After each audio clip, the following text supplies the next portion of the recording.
Have you ever heard this sound at a South Dakota State University football game?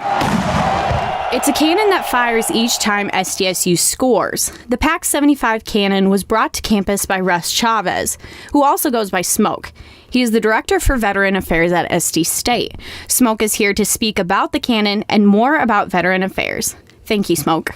You're welcome. I just wanted to say a little bit about why they call me Smoke. Did you want to talk about that first? Yes. So they call me Smoke because first of all, I was in the Army for 21 years. My last 3 years were served here at SDSU as an Army ROTC instructor, and I came from a field artillery background. So as a private, you grow up through it, and when you become a sergeant first class or a platoon sergeant, they start calling you Smoke, which is short for Chief of Firing Battery, which means you are in charge of making sure that all rounds go down range safely. So that's why they call me Smoke. And playing into that a little bit, you were the one who brought the cannon to campus, so obviously you have experiences with these kinds of things. Tell me about why a cannon is here. So we've had the cannon here at SDSU for about 3 years. We kind of started firing it midstream about 3 years ago. And my boss, which was Lieutenant Colonel Schultz at the time over at Army ROTC, came down one day and asked if there was any way I could get a cannon. And they had asked me before, and I kind of dabbled around a little bit. But I decided to really try this time.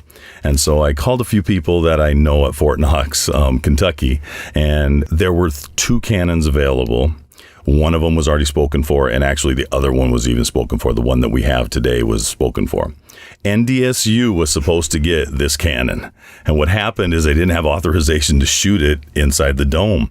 So while they worked out all of that rigmarole, we kind of slid in, if you will, and we were able to get the cannon. So I went down, took the military vehicle, our Dodge that we had over there at Army ROTC, rented a trailer, got it loaded up in the trailer, and brought it back to SDSU.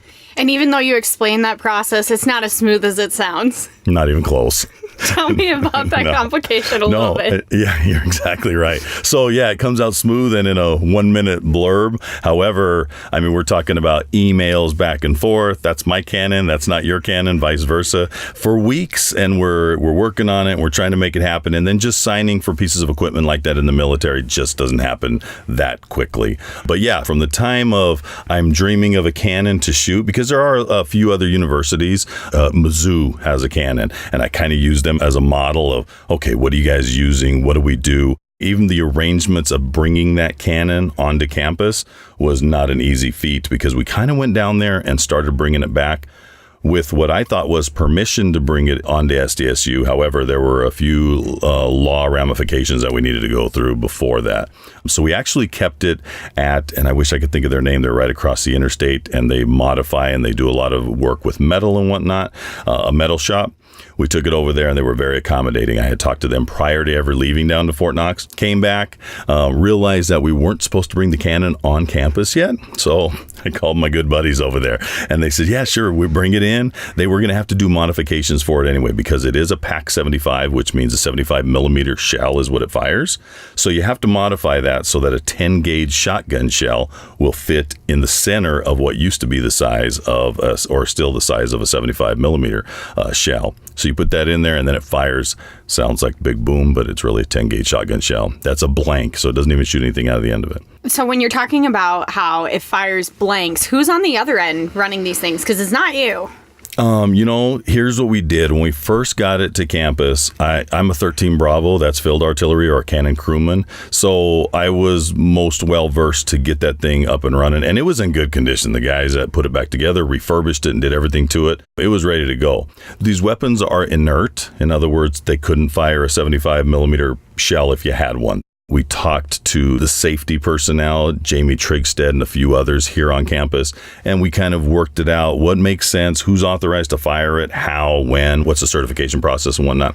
So by the time we had fired it for that first year, and then I moved on as the coordinator and then later the director for Veterans Affairs, we had taken over and instituted a program to where the cadets with Army ROTC were being certified to be able to shoot the cannon, be able to maintain the cannon, be able to hook it up to the golf cart that we have that strains a little bit, but it gets it where it needs to go. And so all of those cadets, that crew of cadets are ready to fire, and they shoot the cannon every week.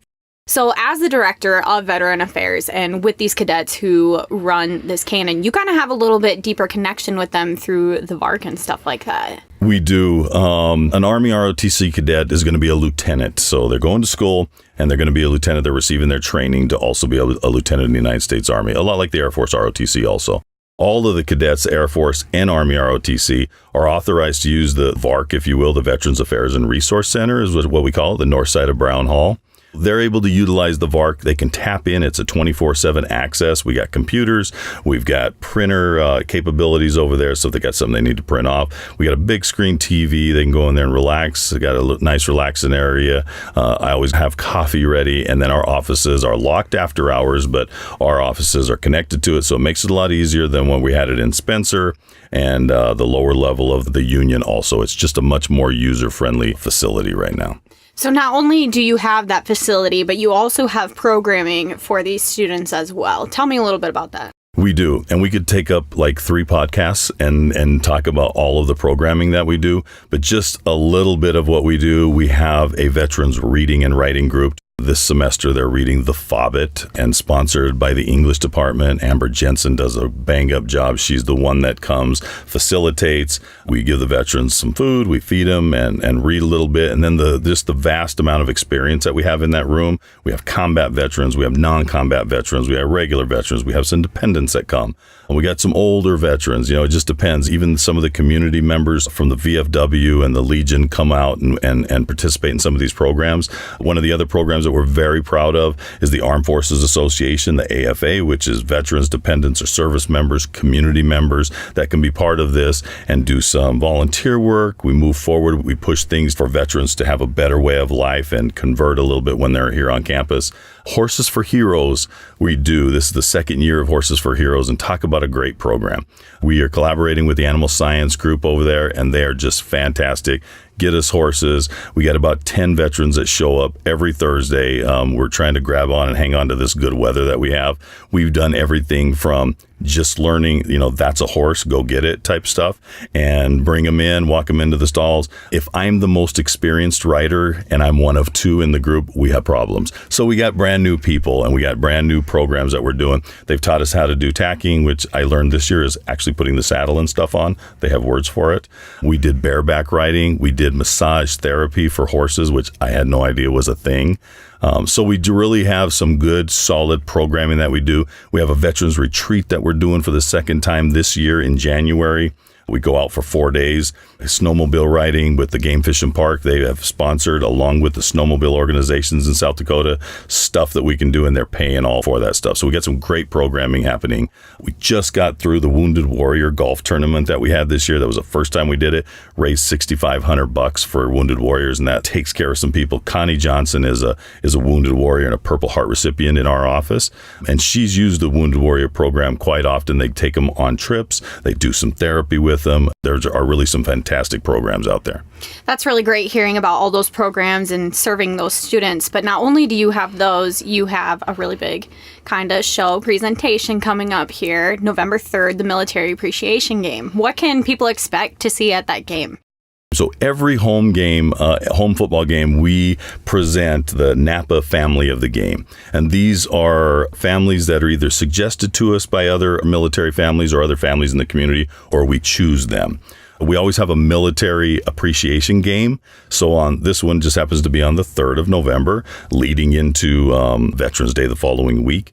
And so it's nice early in the season enough. Hopefully the weather stays out. The athletic department gives us tickets. So we have military members that are handing out tickets to veterans. So they get 2 tickets each, able to come in, see the game.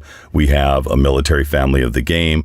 The cannon, we're doing the giant flag this year. We're going to have out on the field. We generally have some of the football players and a couple of service members run out the flag. So it's just a lot of hoopla, and it feels really good. If you think it feels good to us, think of a Vietnam vet. Think of a veteran from OIF, OEF that's up in the stands now and gets those goosebumps when he or she hears the national anthem and sees things happening. It's just a really good atmosphere. One of my favorite parts of that game, the Pride always plays their military show, and they play the different songs of the different branches of the military, and then you see all the vets vets that were like in those branches of the military stand up, and they just look so proud. That's always so cool to see. Thank you so much, Smoke, for coming to speak with me about the Cannon and more about veteran affairs here on campus. You're very welcome, man. Thanks a lot. Thanks for having me on. Hear the Cannon and support these programs at the Military Appreciation Game November 3rd at Dana J. Dykhouse Stadium. This is Between Classes. Thanks for listening.